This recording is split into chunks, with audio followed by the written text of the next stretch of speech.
എല്ലാവർക്കും നമസ്കാരം. ആകാശഗംഗ എന്ന നമ്മുടെ യൂട്യൂബ് ചാനലിലേക്ക് എല്ലാവർക്കും സ്വാഗതം.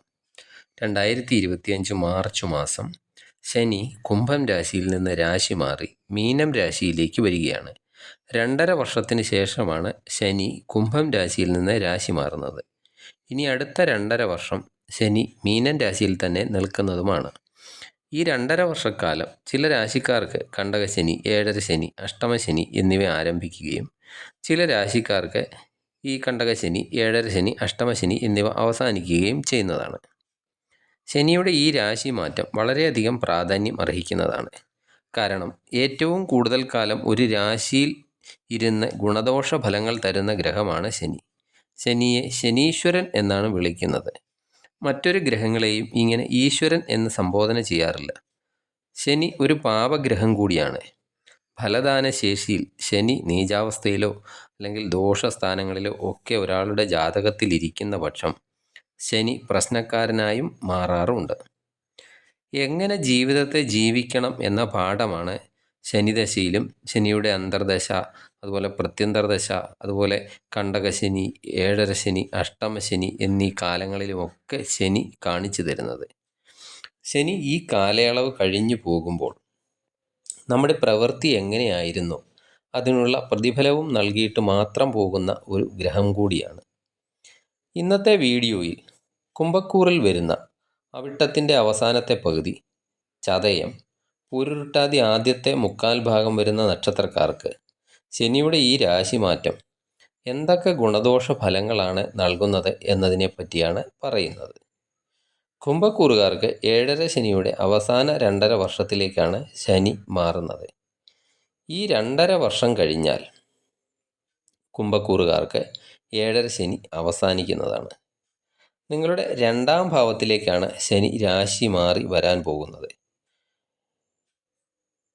നിങ്ങളുടെ കുംഭൻ രാശിയിൽ ശനി നിന്ന ഇപ്പോഴത്തെ സമയത്ത്, അതായത് ഇപ്പോൾ നടക്കുന്ന സമയം, നിങ്ങൾക്ക് എന്ത് കാര്യങ്ങൾക്കും ശരിയായ തീരുമാനങ്ങളൊക്കെ എടുക്കാൻ സാധിക്കാതെ വന്നിട്ടുണ്ടാകും. അതുപോലെ സാമ്പത്തികമായി പലവിധ ബുദ്ധിമുട്ടുകളൊക്കെ അനുഭവിക്കുന്നുണ്ടാകും. ആരോഗ്യപരമായ ബുദ്ധിമുട്ടുകൾ അനുഭവിക്കുന്നുണ്ടാകും. ആശുപത്രിവാസം ഒക്കെ ഈ സമയത്ത് ഉണ്ടാകുന്നതാണ്. മാനസികമായ നിരവധി പ്രശ്നങ്ങളൊക്കെ നിങ്ങളെ അലട്ടിയിട്ടുണ്ടാകും. അതുപോലെ കുടുംബത്തിലൊക്കെ നിരവധി ഉത്തരവാദിത്തങ്ങളൊക്കെ നിങ്ങൾക്ക് ഈ സമയത്ത് ഉണ്ടായിട്ടുണ്ടാകും. നിങ്ങൾ വെറുതെ പ്രശ്നങ്ങളുടെയൊക്കെ പുറകെ ആവശ്യമില്ലാതെ ഓടേണ്ട ഒരു അവസ്ഥയൊക്കെ ഈ കഴിഞ്ഞ കാലങ്ങളിലൊക്കെ നിങ്ങൾക്ക് വന്നിട്ടുണ്ടാകും. വിവാഹം കഴിഞ്ഞവർക്കൊക്കെ ആണെങ്കിൽ ദാമ്പത്യത്തിലും, വിവാഹം കഴിയാത്തവർക്കൊക്കെ ആണെങ്കിൽ ലവ് റിലേഷനിലും ഒക്കെ പ്രശ്നങ്ങൾ ഈ കഴിഞ്ഞ കുറേ നാളായി നിങ്ങൾ അനുഭവിച്ചു കൊണ്ടിരിക്കുകയാണ്. ഇനി വരാൻ പോകുന്ന വർഷം, അതായത് ശനി 2ലേക്കൊക്കെ മാറുമ്പോൾ പോസിറ്റീവ് റിസൾട്ടുകൾ തരാൻ ശനി തുടങ്ങുകയാണ്. ഏഴര ശനി കഴിഞ്ഞ് ശനി പോകുമ്പോൾ, ശനി കഴിഞ്ഞ 7.5 വർഷക്കാലം നമ്മുടെ കർമ്മങ്ങളൊക്കെ എങ്ങനെയായിരുന്നു അതിനനുസരിച്ചുള്ള ഫലങ്ങളൊക്കെ തന്നിട്ട് പോകുന്നതുമാണ്. ഈ സമയത്ത് ഗുണങ്ങളൊക്കെ കൂടുതൽ ലഭിക്കും. മാർച്ചൊക്കെ 30-ന് ശേഷം സാമ്പത്തിക സ്ഥിതിയിൽ അനുകൂലമായ മാറ്റങ്ങളൊക്കെ ഉണ്ടാകുന്നതാണ്. ശനി മീനത്തിൽ നിന്നൊക്കെ നിങ്ങളുടെ 4ാം ഭാവത്തിലേക്കൊക്കെ ദൃഷ്ടി ചെയ്യുന്നതിനാൽ ഈ സമയത്ത് മാതാവിൻ്റെ ആരോഗ്യകാര്യങ്ങളിലൊക്കെ അല്പം ശ്രദ്ധ കൊടുക്കണം. അതുപോലെ വീട്, വാഹനം എന്നിവയുടെ കാര്യത്തിൽ അവ ലഭ്യമാക്കാനുള്ള ശ്രമങ്ങളൊക്കെ വിജയത്തിൽ എത്തിക്കാൻ സാധിക്കുന്നതാണ്. വീട് പണിയൊക്കെ മുടങ്ങിക്കിടക്കുന്നവർക്ക് അതൊക്കെ പുനരാരംഭിക്കാനുള്ള അവസരങ്ങളൊക്കെ വന്നു ചേരുന്നതാണ്. വീട് പണിയൊക്കെ ഇഴഞ്ഞിഴഞ്ഞ് പോകുന്നവരാണെങ്കിൽ അതിനൊക്കെ കുറച്ചുകൂടൊക്കെ സ്പീഡ് ഈ മാർച്ച് 30-ന് ശേഷം ഉണ്ടാകുന്നതാണ്. എങ്കിലും ശ്രദ്ധിക്കേണ്ടതാണ്, ഏഴര ശനി കഴിഞ്ഞിട്ടില്ല.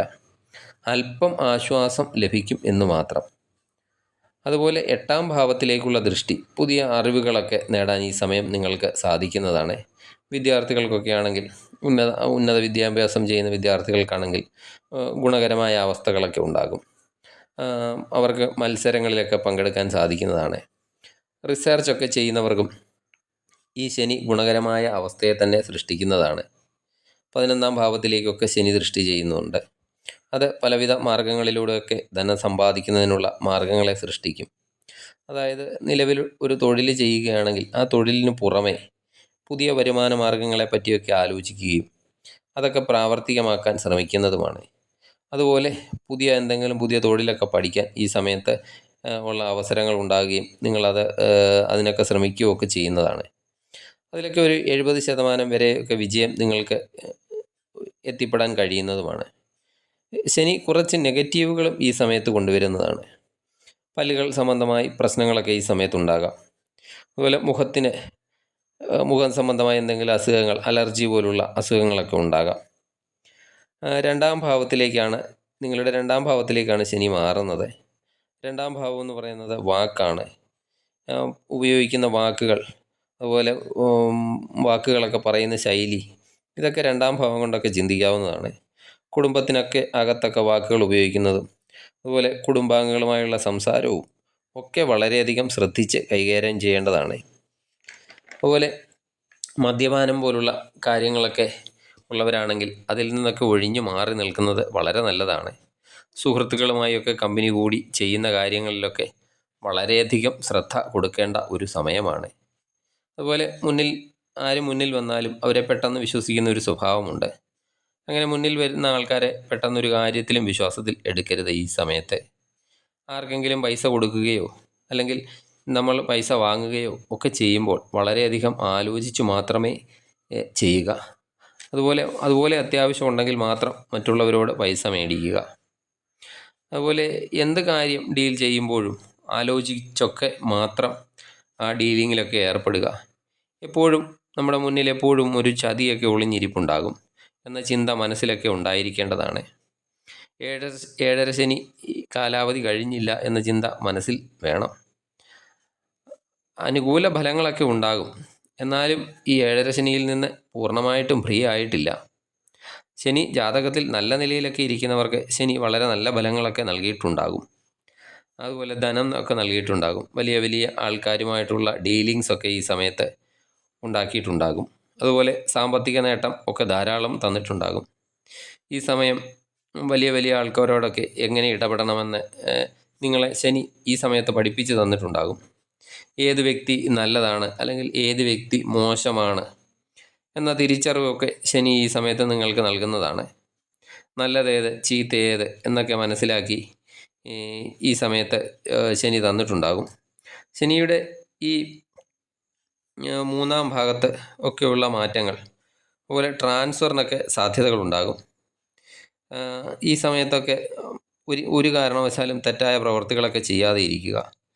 ചീത്ത കൂട്ടുകെട്ടുകളൊക്കെ ഉണ്ടെങ്കിൽ അത് ഉപേക്ഷിക്കുക. തെറ്റായ മാർഗങ്ങളിലൂടെ ഒരു കാര്യവും നേടിയെടുക്കാൻ ശ്രമിക്കരുത്. അതുപോലെ മാതാപിതാക്കളുടെയൊക്കെ വിരോധം സമ്പാദിക്കാനും ശ്രമിക്കരുത്. പ്രായമായവർക്കൊക്കെ ദുഃഖങ്ങൾ നൽകരുത്. എപ്പോഴും ഒരു പോസിറ്റീവായിരിക്കാൻ ശ്രമിക്കുക. അപ്പോൾ ശനി വരുന്നതും പോകുന്നതും ഒന്നും അറിയുക പോലുമില്ല. ശനിയെ കൂടുതൽ പ്രസാദിപ്പിക്കാൻ ഹനുമാൻ ചാലിസ ദിവസവും ജപിക്കുക. അതുപോലെ ശനിയാഴ്ചകളിലും പിറന്നാളിലും ശാസ്താക്ഷേത്ര ദർശനമൊക്കെ നടത്തി പ്രാർത്ഥിക്കുക. എള്ളുതിരി, നീരാഞ്ജനം എന്നീ വഴിപാടുകളൊക്കെ കഴിക്കുന്നത് നല്ലതാണ്. നിങ്ങൾക്ക് ഈ വീഡിയോ ഇഷ്ടമായാൽ ലൈക്ക് ചെയ്യുക. അതുപോലെ മറ്റുള്ളവരിലേക്ക് ഈ വീഡിയോ ഷെയർ ചെയ്യുക. സബ്സ്ക്രൈബ് ചെയ്യാതെ വീഡിയോ കാണുന്നവരാണെങ്കിൽ ദയവായി സബ്സ്ക്രൈബ് ചെയ്ത് കാണുക. മറ്റൊരു വിഷയവുമായി വീണ്ടും കാണാം. നന്ദി, നമസ്കാരം.